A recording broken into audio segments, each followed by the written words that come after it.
Ayan na yung ating burger na ginawa kong homemade patty. Ayan, ito ketchup lang.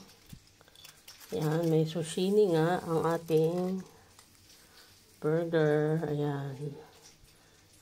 Akala mo lang sunog, hindi siya sunog. Ayan. Tapos, talagyan natin siya ng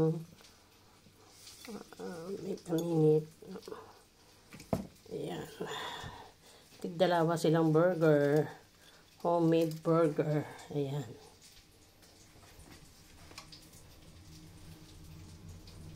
Okay.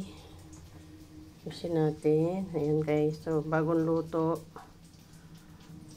Homemade burger with zucchini. Ayan.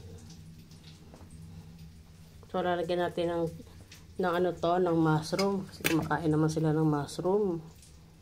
Lalagyan natin ng mushroom. Half cook lang guys. Half cook lang yung mushroom. Ayan. Yung mushroom. Masarap kasi guys ang mushroom eh. Ayan. Sa burger, masarap. Damihan natin ng mushroom. Ayan.